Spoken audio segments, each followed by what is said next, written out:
offensive against Germany. There are at least a dozen different points at which attacks can be launched. You, of course, do not expect me to give details of future plans, but you can rest assured that preparations are being made here and in Britain toward this purpose. The power of Germany must be broken on the battlefields of Europe. Certain vital military decisions have been made. In due time, you will know what these decisions are, and so will our enemies. I can say now that all of these decisions are directed toward taking the offensive. For long and weary months, the Allied nations in Great Britain stood on the defensive. But the time was not spent in idleness. The wheels of our war machines were turning faster and ever faster. More men, more machines, more power. At last, we were strong enough to take the offensive. And now, on land and sea and in the air, we are carrying the war to the enemy. Day in, day out, the Allied air forces pound away at vital targets. Railways, shipping, docks, industries, and the blows fall where they hurt Germany's war effort most. It isn't haphazard bombing. It is all part of a carefully thought-out plan. A plan whereby, in the fullness of time, the power of Germany shall be broken on the battlefields of Europe. Here are American-made Bostons taking off in the dawn to bomb a Nazi-occupied port. This time they are not going alone. An escort will go with them.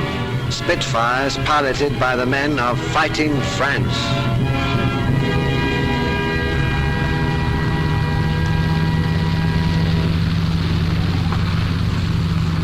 Alors Pipette, ça va? T'as bien dormi? Ah, j'ai mal à la tête. Ah, tu regardes ta fille? Those should be the gun positions, just in the dunes. I bet they'll be well camouflaged. That won't fool me. I've been there too often, holidays. There'll be no sunbathing this morning, though. No swimming either, I hope. Just flying with it. Oh, but you wait. By next year, maybe. Escadrille XZ, décollez! Attention, attention! Squadron XZ, scramble!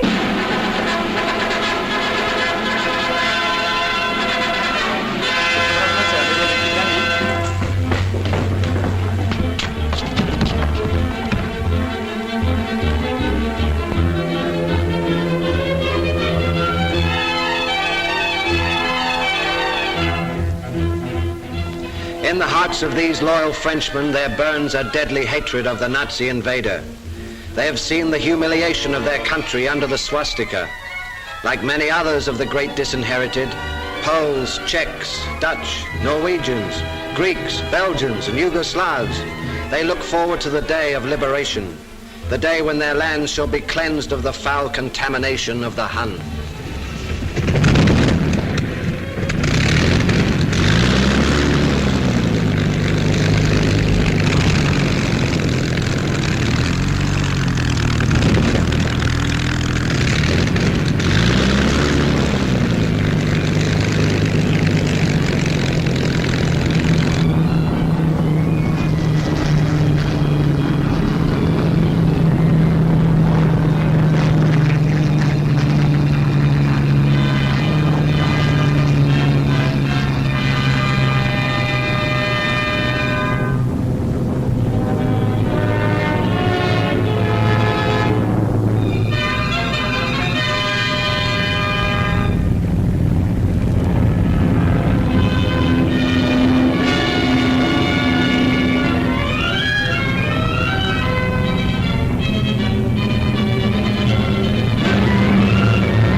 Now they're over the target.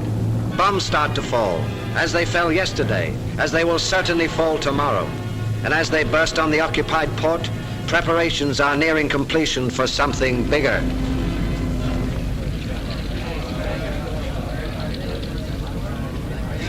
And the skies are not cloudy all day.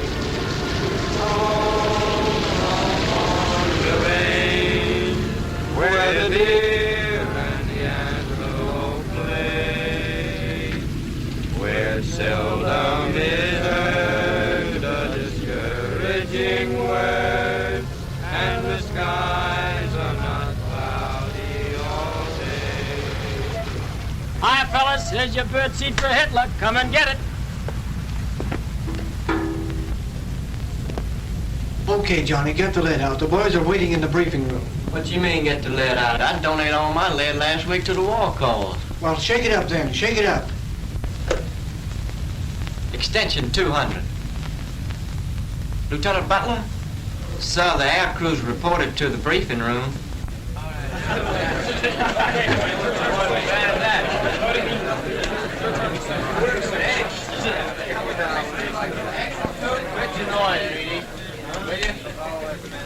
Give me attention, please.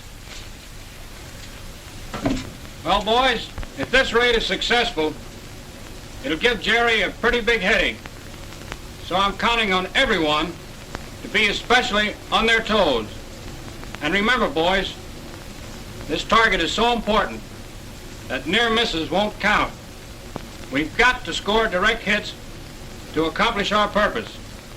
RAF pursuits are over there now, shooting up enemy airdromes near our target, so that by the time we get there, opposition should be at a minimum. However, we're still likely to run into a hot reception. But after all, we didn't come over here to play tiddlywinks.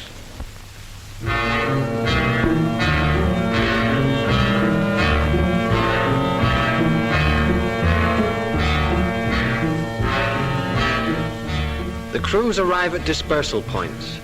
The giant 4-engine fortresses are ready, waiting. The mechanics have made their inspection.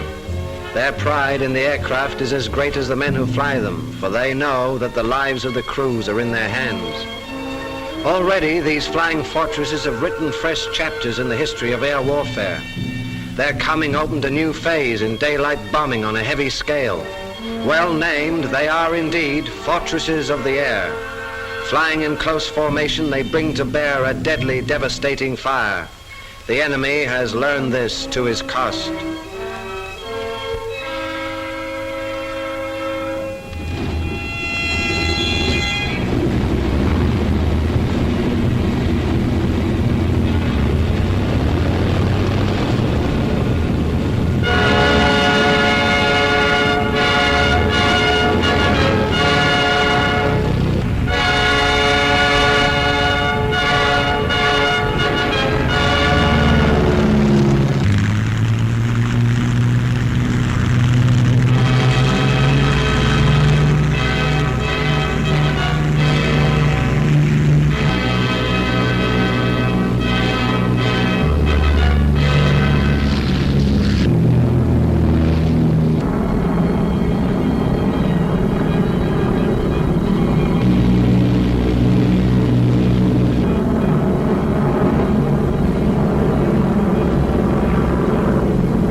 These raids are paving the way for the final assault.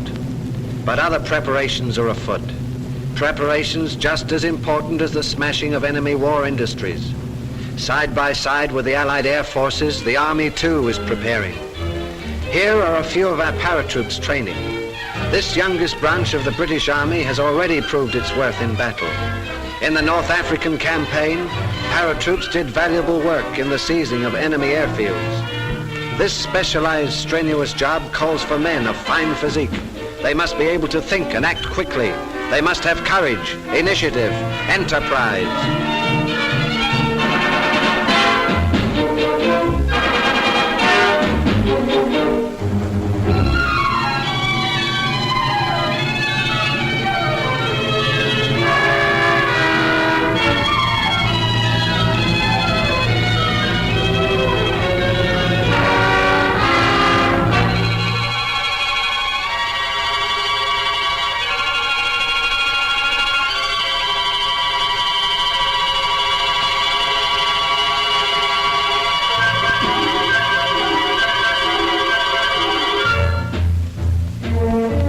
This tactical development in modern warfare calls for the closest cooperation between Army and Air Force. That cooperation has been given and is being given, for these men are being groomed with one vital end in view, the day of final assault on the continent of Europe.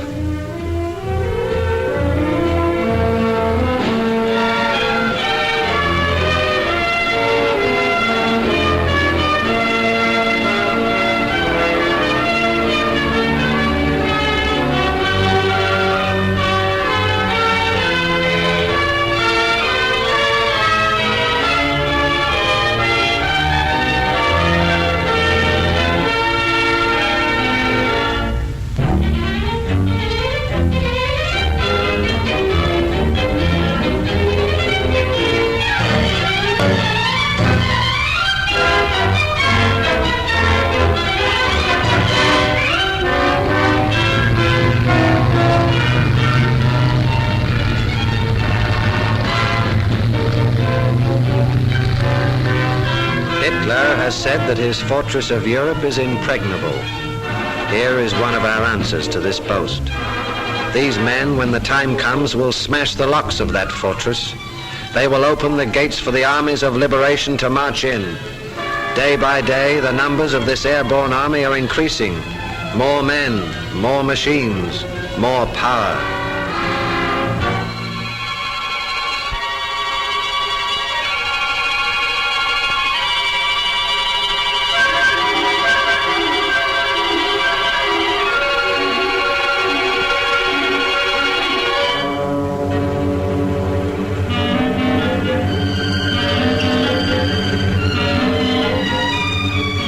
Fighters and bombers are returning from their daylight sorties.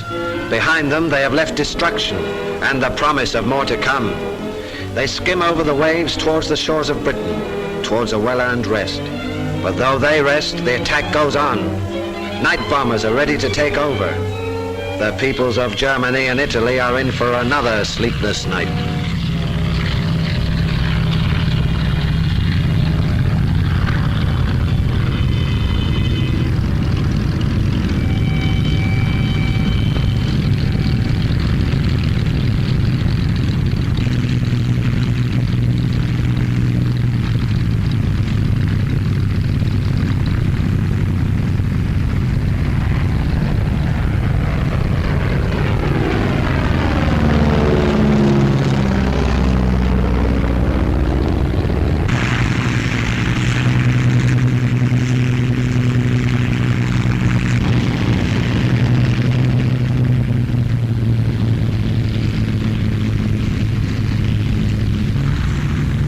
What do these night raids mean to the Axis? Here you see for yourselves. These dramatic pictures shown to the public for the first time were taken by cameramen of the RAF film unit over a big industrial city in Italy. Below, the target is ablaze with fires. Those winking flashes are the explosions of 4,000-pound bombs. Heavy columns of smoke rise into the night air. One more Axis industrial nerve center is being purged with fire and steel as the fascists learn the terrible meaning of the word blitz. Their leaders invested in violence, but it is the RAF who are paying the dividends. Today, the dictators are calling on their people to be brave, for they know, even if their peoples don't, of the overwhelming military strength now marshaled against them. They will need more than their bravery to face the vengeance in store for them.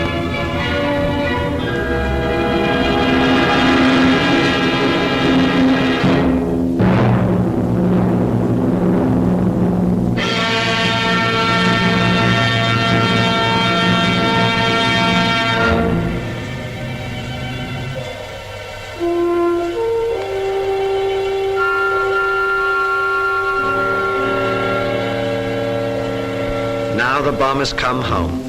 Another day is dawning. On 1,000 stations, day bombers, day fighters will take up the challenge again. Attack. Attack. That is the watchword. So day and night will follow on each other's heels until the hour arrives, the hour when the three services of the United Nations in closest cooperation make the final assault. On that day, the day of liberation, the continent of Europe will be shaken by the tramp of a mighty armed host. And above will spread protecting wings, the wings of the Allied Air Forces, the powerful guarantor of final victory.